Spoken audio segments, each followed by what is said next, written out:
샌프란시스코의 연속 3승과는 대조적으로 고전을 계속하고 있는 이정후.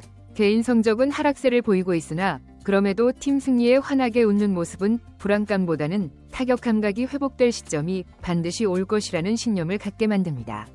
샌프란시스코 자이언츠는 홈구장에서 추가로 3연전을 치른 후 원정길에 오르게 됩니다. 맞대결 상대는 아메리칸 리그 중부 디비전의 캔자스시티 로열스입니다. 이 팀은 승률 5할을 웃돌고 있음에도 디비전 내 4위에 머물러 있습니다. 약체로 보일 수 있으나 2015년에 월드시리즈 우승을 차지했던 강팀이기도 합니다. 팀 평균 자책점이 아메리칸 리그 전체에서 1위를 기록하고 있어 상대팀이 득점을 많이 올리지 못했다는 의미죠. 살펴보니 센트루이스나 휴스턴 같은 팀들에게 7점, 10점을 허용한 경우도 있었지만 전반적으로 실점이 적은 편이었습니다. 마침 샌프란시스코 자이언츠도 선발 투수가 로비레이였고 그 역시 평균 자책점이 우수하기 때문에 이번 경기도 타격전이 펼쳐질 가능성은 적어 보였습니다. 이정후가 현재 타격 부진 상황인데 상대 투수마저 강하다면 생각만 해도 우려스럽네요. 실제로 캔자스시티의 선발 투수는 메이저리그 평균 자책점 최상위권에 속한 최정상급 에이스 투수였습니다. 게다가 좌완 투수이기도 했죠. 조사해보니 빠른 볼 최고 구속은 95마일이었는데 어떤 구질을 던지길래 이렇게 좋은 성적을 내는지 궁금하지 않을 수 없었습니다. 이정후는 이번 시리즈 첫 경기에서 3번 타자로 출전하게 되었습니다. 이정후를 제외한 다른 타수는 모두 우타자들로 채워졌습니다. 멜빈 감독의 확고한 신뢰를 엿볼 수 있는 부분이죠. 사실 멜빈 감독도 인내심을 시험받고 있는 상황입니다. 샌프란시스코에서 가장 높은 연봉을 받는 세 선수가 아담에스, 체프먼, 이정후인데 이 세 명이 샌프란시스코의 중심 타선을 형성하고 있지만 세 명 모두 타율이 2할대에 머물러 있습니다. 애틀레틱스와의 3연전에서도 이 세 선수들은 2할 초반의 타율을 기록했습니다. 라모스와 플로레스, 그리고 대타 성공 덕분에 현재 5할에 가까운 승률을 유지하고 있는 상황입니다. 이정후가 반드시 부활해야 하는 경기라고 할 수 있죠. 선발 투수 로비레이가 마운드에 오른 날은 샌프란시스코가 100% 승리를 거두었습니다.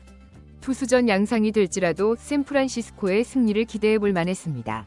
1회 초에 라모스가 실책성 플레이로 아웃을 놓치면서 실점 위기에 직면했지만 로비레이는 제구력이 좋지 않은 듯했음에도 놀랍도록 효과적으로 던졌습니다. 5회까지 투구수가 70개도 넘지 않았습니다. 매 이닝마다 안타를 허용했지만 오히려 주자가 나가면 더욱 집중력 있는 투구를 보여주며 위력적인 피칭을 선보였습니다. 이때 이정후는 투아웃 주자 없는 상황에서 타석에 들어섰습니다. 중계진에서도 이정후가 좌투수를 상대로 타율이 더 높다는 점, OPS가 0.9를 넘었다는 사실을 강조했습니다. 초구는 주심의 판정이 도움이 되어 볼 판정을 받았습니다. 두 번째 공도 이정후가 잘 판단하여 유리한 카운트를 만들었습니다. 결국 6구까지 풀카운트로 끌고 갔는데 솔직히 이정후가 최근 볼넷이 너무 적었기에 안타보다 볼넷을 기대할 정도였습니다. 하지만 이정후는 7구째의 2루 방향으로 향하는 땅볼을 쳐 아웃됐습니다. 4회에는 이정후가 원아웃 주자 없는 상황에서 타석에 섰습니다. 중계진도 이 투수의 공을 공략할 수 있을 거라고 언급했는데 이정후는 초구에 바로 스윙을 했고 중계진이 환호성을 지르려는 순간 애틀레틱스전에서 봤던 장면처럼 2루수가 1루까지 이동하면서 글러브를 뻗어 확실한 안타성 타구를 잡아냈습니다. 4회까지 2타수 무안타였지만 이정후만의 문제는 아니었습니다. 샌프란시스코 타자 전원이 로열스의 부비에 의해 막혀 6회까지 퍼펙트 피칭을 허용했습니다. 다시 말해 전 타자가 무안타였던 것이죠. 로비레이는 메이닝 안타를 맞았지만 그 역시 무실점 투구로 완벽한 경기력을 보여줬습니다. 이번 경기도 경기 후반부에 승부가 갈릴 상황이었습니다. 이정후는 6회에 5번째로 타석에 들어섰는데 이번에는 부비계 바깥쪽 변화구에 삼진을 당하면서 타율이 급격히 하락하고 있었습니다. 더 안타까운 것은 같은 시간에 다저스가 경기하고 있었는데 김혜성이 중견수 9번 타자로 선발 출전했다는 점입니다. 김혜성은 첫 이닝부터 타구 판단을 실수하여 높이 뜬 공의 위치를 놓치는 실책으로 실점을 허용했고 이정후가 6회에 삼진을 당할 때 김혜성도 첫 타석에서 힘없는 타구로 물러나 응원하는 팬들조차 좌절감을 느꼈습니다. 기분 전환을 위해서는 이정후가 4타수 1안타라도 심지어 무안타라도 팀 승리에 기여하는 플레이만이 이 콘텐츠에 의미가 있었습니다. 로비레이는 7이닝 무실점으로 자신의 역할을 완벽히 수행했고 이제 남은 것은 레이 등판 시 전승이라는 기록이 이어지는 것뿐이었습니다. 그리고 7회 말에 진정한 기회가 찾아왔습니다. 선두타자 체프먼이 유격수 땅볼로 아웃되었지만 아다메스가 볼넷으로 출루하여 원아웃 주자 1루 상황이 됐고, 부상에서 회복한 슈마츠가 타석에서 첫 구가 실투로 들어오자 제대로 공략해 2루타를 쳐내며 원아웃 주자 2, 3루를 만들었습니다. 샌프란시스코에게 매우 유리한 상황이 조성됐죠. 양팀 모두 불펜이 강했기에 1점차 승부가 예상됐는데 1루가 비어있어 1점을 낼 확률이 더욱 높아졌습니다. 그런데 여기서 큰 사고가 발생했습니다. 9번 타자 피츠제럴드의 타구가 유격수 정면으로 라인 드라이브로 날아가 아웃이 되었고, 3루에 있던 아다메스가 무조건 달리다가 잡히면서 한순간에 더블 플레이가 되어 득점 찬스가 무산되고 말았습니다. 이로 인해 더욱 팽팽한 접전이 되었죠. 캔자스시티는 이 위기를 넘기자 오히려 8회에 2점을 추가했습니다. 샌프란시스코의 언더핸드 투수인 평균 자책점 1점대의 로저스가 등판했는데 1루에 주자를 내보냈지만 투아웃까지는 잘 잡았습니다. 그러나 4번 타자 파스쿠안티노가 홈런을 터뜨리면서 샌프란시스코는 패배 위기에 몰리게 되었습니다. 정말 아쉬운 상황이었죠. 같은 시간에 다저스가 애리조나에게 경기 초반 7실점을 허용하면서 선두가 될 수 있는 기회였는데 오히려 3연승 후 패배 위기에 처하게 되었습니다.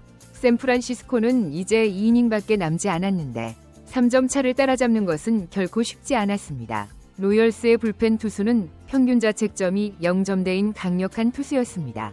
8번 타자부터 공격이 시작되기 때문에 만약 2명이 주자가 나간다면 이정우까지 타석에 설 수 있었습니다. 앞서 언급했듯이 이 경기는 이정우가 해결해야만 의미 있는 콘텐츠가 될 수 있다고 했죠.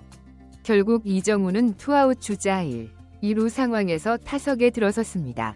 마토스가 안타를 치고 라모스까지 안타를 쳐서 득점 기회가 마련됐습니다. 플로레스가 모든 찬스를 날려버리면 어쩌나 걱정했는데 플로레스가 삼진 아웃을 당하면서 이정우에게 기회가 넘어왔습니다. 이정우가 타석에 들어서자 팬들은 정말 열광적인 반응을 보였습니다. 이 상황은 이정우에게도 엄청난 부담감을 주었을 것입니다. 중계진도 태극기와 이정우 응원 피켓을 화면에 비추며 함께 부담을 더했죠. 정우 파이팅! 응원 소리는 더욱 빨라졌습니다. 그만큼 샌프란시스코가 급박한 상황에 처해 있었습니다. 로열스의 포수와 투수는 작전 회의까지 하면서 이 장면이 경기의 하이라이트가 되었습니다. 최근 부진한 성적에도 불구하고 여전히 슈퍼스타의 존재감을 확인할 수 있었습니다. 이정우가 맞서게 된 투수는 다소 독특한 투구 폼을 가진 선수였는데 초구 빠른 볼이 볼 판정을 받았고 2구까지는 이정우가 지켜봤습니다. 그리고 3구째에 이정우가 완벽하게 공을 받아쳐 2루타를 날렸고 동점을 만드는 줄 알았으나 투아웃 상황이었기에 당연히 주자들이 전력 질주할 것이라 생각했습니다. 그러나 라모스는 홈에 들어오지 못했고 주자는 2, 3루에 머물러 1대2로 추격하는 점수가 되었습니다.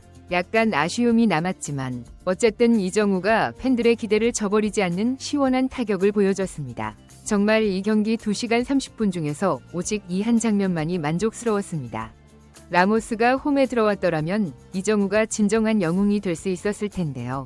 샌프란시스코는 9회에 역전에 성공하지 못했고 오히려 멜빈 감독이 조딘 힉스를 기용했을 때는 정말 경기를 포기한 것이 아닌가 하는 생각이 들었습니다.